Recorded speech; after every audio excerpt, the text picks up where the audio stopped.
আর আমি আপনাদেরকে বলবো, এখানে আলহামদুলিল্লাহ আমাদের অনেক শ্রমিক ভাইয়েরা আছেন, আপনাদের কাছে আমার আকুল আবেদন যে দেখেন, একটা সরকার চলে গেছে, আরেকটা সরকার আসছে।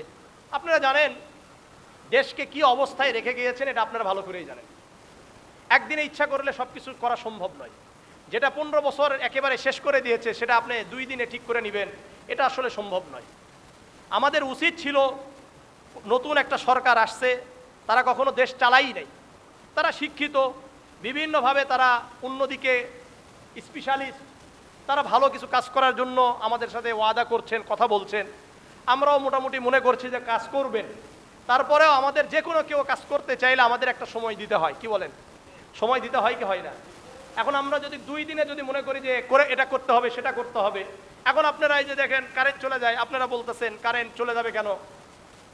তাপ বিদ্যুৎ কেন্দ্র এটা কি তারা খাইছে এসে? এই 1 মাস সব খেয়ে ফেলাইছে।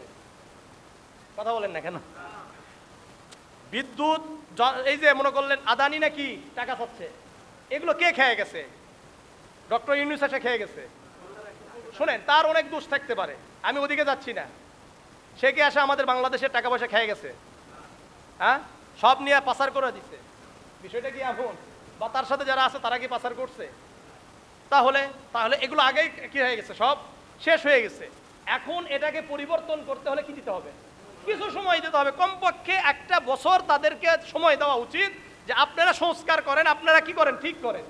আমরা যদি সেই সময়টা না দিই, আলহামদুলিল্লাহ সেদিন শুনলাম 30,000 কোটি টাকা না আসছে। তো এইভাবে তো আসতে হবে, টাকাগুলো আসতে হবে, যেখানে যেখানে আছে এগুলোকে বের করতে হবে, সময় দিতে হবে। যারা বিভিন্নভাবে দুর্নীতি করেছে এগুলো ধরার সুযোগ দিতে হবে। এখন আমরা যদি মনে করেন আজকে এই আন্দোলন, কালকে ওই আন্দোলন, আপনাদের দিকে তাকাবে না দেশকে সংস্কার করবে বলেন? আর এই তো আপনাদেরকে তো আমি মোটামুটি ভাবে 6 বছর পার হয়ে গেল, আপনাদেরকে তো এইভাবে আন্দোলন করতে দেখি নাই। তাহলে আসলে মূলত আপনারা কি করতে চান? দেশের ভালো চাচ্ছেন না আপনাদের নিজেদের স্বার্থ?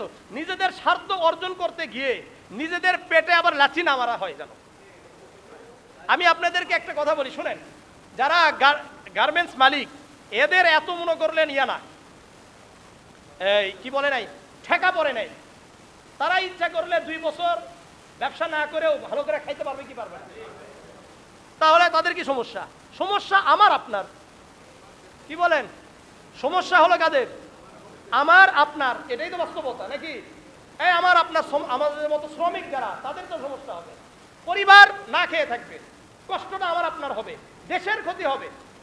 সুতরাং আমি আপনাদের কাছে হাত জোর করে বলবো, যারা আমরা আছি এখানে, যারা আপনাদের সাথে সম্পর্কিত আছে, যাদের সাথে আপনাদের সম্পর্ক আছে, তাদেরকে বলেন যে আমরা আগের মতো যে অবস্থায় আছে আমরা কি করতে থাকি, কাজ করতে থাকি। সময় আসলে আমাদের একটা সময় আসবে, সময় যখন আসবে তখন অবশ্যই কি করা হবে? পরিবর্তন করা হবে। আপনারা আমরা যেভাবে আন্দোলন করছি, আগেরটা থাকলে কয়েকটা কিছু লাশ পড়ে যেত, তখন আমরা সবাই কোথায় থাকতাম? কথা বলেন, কোথায় থাকতাম? ঘরের ভিতর আরামে বসে থাকতাম। লাশ পড়তেছে না যে। আসলে আমরা এমন একটা জাতি, আসলে নিজেদের অনেক সময় চিন্তা করলে নিজেদেরকে ধিক্কার দিতে মন চায়। আমরা ভালোটা বুঝি না, নিজেদের ভালোটা বুঝি না। এতদিন মনে করলেন মারধর করে রাখছে, তখন ভালো ছিলাম, তখন আর আমরা কেউ বের হই নাই।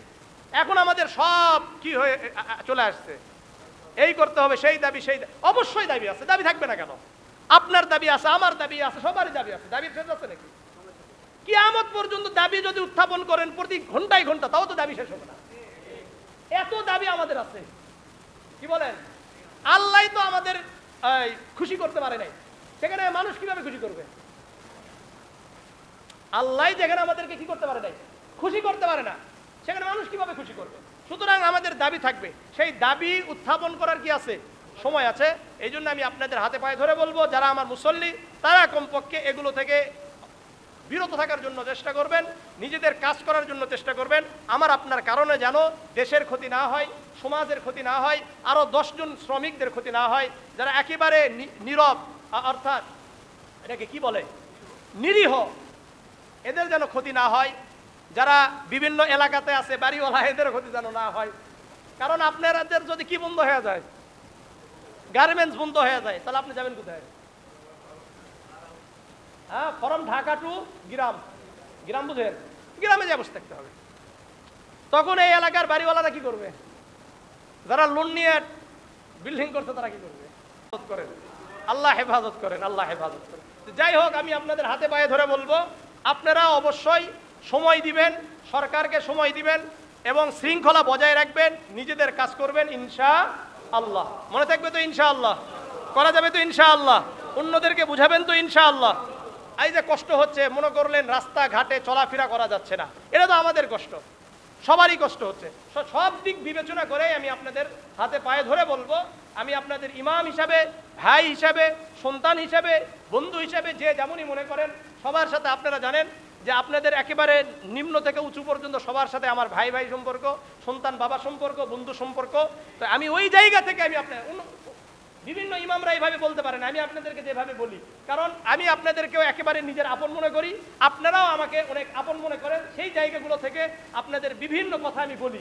সুতরাং আমি আপনাদের কাছে পায়ে হাত ধরে বলবো, যদি আপনারা বলেন যে হুজুর আপনি যদি আমার পায়ে হাত ধরেন তাহলে আমি আর আন্দোলন করবো না, আপনি আসেন, আমি আপনার পায়ে হাত ধরি। তারপরেও কিছুটা দিন সময় দেন, দেশটাকে গোছানোর সুযোগ দেন।